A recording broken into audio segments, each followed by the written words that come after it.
हमको क्वेश्चन दिया है z equal to F X plus A Y plus five X minus A Y. Prove that del square Z upon del Y square equal to A square del square Z upon del X square. ठीक है, तो पहले क्या करता है, इसको y के respect में डिफरेंशिएट करते हैं, del Z upon del Y निकालते हैं। ठीक है, तो देखो हमको क्या करना है, y के रिस्पेक्ट में पार्शियली डिफरेंशिएट करना है, तो x क्या होगा, कॉन्सेंट्रेट होगा, ये बात को याद रखना। तो यहाँ पे क्या F X plus A Y, तो क्या हो जाएगा, पहले ये F dash X plus A Y हो जाएगा। फिर क्या करेंगे, चेन रूल लगा के अंदर वाले को डिफरेंशिएट करेंगे, तो एक्स का 0 ए वाई का ए हो जाएगा, क्योंकि हम क्या कर रहे हैं, वाई का रेस्पेक्ट में डिफरेंशिएट कर रहे हैं। ठीक है, फिर क्या प्लस यहाँ पे five X minus A Y है, तो क्या हो जाएगा, पहले five dash X minus A Y. Five dash का मतलब एक बार डिफरेंशिएट कर दिया, जैसे लिखा हुआ है ई के पावर एक्स, इसको डिफरेंशिएट करते हैं तो क्या मिलता है, ई के पावर एक्स मिलता है, रुक गया। लेकिन अगर हम क्या करें, अगर हम ई के पावर एम एक्स को डिफरेंशिएट करें तो क्या लिखते हैं हम, पहले मान लेते हैं कि ई के पावर एम एक्स है, तो उसको एक बार डिफरेंशिएट कर दो। तो ई के पावर एम एक्स का डिफरेंशिएशन मान लेते हैं कि ई के पावर एम एक्स ने एक्स ही लिखा हुआ है, तो ई के पावर एक्स का डिफरेंशिएशन ई के पावर एक्स। फिर क्या कर लो, जो चीज़ को माना था उसको डिफरेंशिएट कर लो। वैसे ही क्या किया, पहले जो है उसको डिफरेंशिएट कर दो, जो है F X plus A Y है, तो उसको एक बार डिफरेंशिएट कर दो। एक बार डिफरेंशिएट कर दिया, डिफरेंशिएशन का साइन लगा दिया।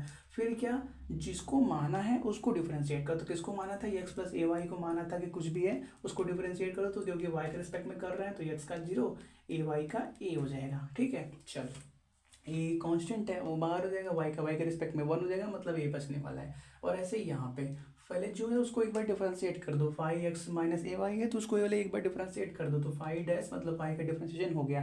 अब चेन रूल लगा के अंदर डिफरेंशिएट करो, तो एक्स का 0 माइनस ए वाई का माइनस का ए आएगा, तो माइनस का ए आ गया। अब क्या करो, इसको एक बार और डिफरेंशिएट करो, तो ये वाला टर्म मिलेगा, del square Z upon del Y square. Differentiation दूसरी बार भी वाई के रिस्पेक्ट में हमें करना पड़ेगा। ठीक है, तो देखो क्या करते हैं, पहले ये तो कांस्टेंट है उसको बाहर ही रखो, ये क्या है, एक बार डिफरेंशिएट हुआ, इसको एक बार और डिफरेंशिएट कर दो, तो क्या मिल जाएगा, एफ का double dash X plus A Y मिल जाएगा। फिर क्या, अंदर वाले डिफरेंशिएट करोगे तो एक्स का 0 ए वाई का ए मिल जाएगा, मतलब ए स्क्वायर हो गया माइनस। यहाँ पे देखो फाइव डैश एक बार डिफरेंशिएट हो चुका है, ये ए वाला कांस्टेंट उसको आगे कर लो, इसको एक बार और डिफरेंशिएट करो, तो five double dash X minus A Y मिलेगा। फिर क्या, अंदर वाले को डिफरेंशिएट करोगे तो एक्स का 0 माइनस ए वाई का माइनस का ए मिलेगा, मतलब ये ए स्क्वायर हो गया। तो ए स्क्वायर को कॉमन निकाल लो, तो आपको del square Z upon del Y square कितना मिल रहा है, ए स्क्वायर कॉमन करने के बाद F double dash X plus A Y plus five double dash X minus A Y मिल रहा है। ठीक है, चलो ये पहला ब्रैकेट हो गया।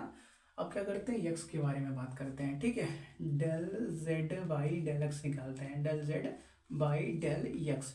तो एक्स का रिस्पेक्ट में डिफरेंशिएट करो, तो इस बार y क्या होगा, कांस्टेंट रेट होगा, ये बात याद रखना। और सभी प्रोसीजर सेम ही रहेगा जैसे हमने इसमें किया। पहले क्या आएगा, F dash X plus A Y आएगा, फिर अंदर वाले को डिफरेंशिएट करोगे तो एक्स के रिस्पेक्ट में 1 हो जाएगा, ए वाई 0 हो जाएगा, plus five dash X minus A Y आएगा। फिर क्या, एक्स के रिस्पेक्ट में 1 माइनस ए वाई तो 0 होगा, क्योंकि वाई तो कांस्टेंट ट्रीट हो रहा है, क्योंकि डिफरेंशिएशन एक्स के रिस्पेक्ट में हो रहा है। इसको दूसरी बार डिफरेंशिएट करो, del square Z upon del X square, वो कितना होगा, ये एफ डैश है तो ये F double dash X plus A Y हो जाएगा। फिर अंदर वाले को डिफरेंशिएट करोगे, एक्स के रिस्पेक्ट में 1 ए वाई का 0 plus five double dash X minus A Y हो जाएगा। अंदर वाला करोगे एक्स के रिस्पेक्ट में 1 ए वाई का 0, मतलब इतना मिल गया। अब देखो इस वाले रिलेशन में और इस वाले रिलेशन में किस बात का फर्क है, ए स्क्वायर का। अगर हम क्या कर दें, इसके अंदर ए स्क्वायर मल्टीप्लाई कर दें तो ए स्क्वायर यहाँ पे आ जाएगा, तो यही क्या हो जाएगा, इसके बराबर हो जाएगा। तो ये बात हमको प्रूफ करना था कि del square Z upon del Y square A square times del square Z upon del X square के बराबर है। ठीक है, आप क्या करो, इसको नोट करो।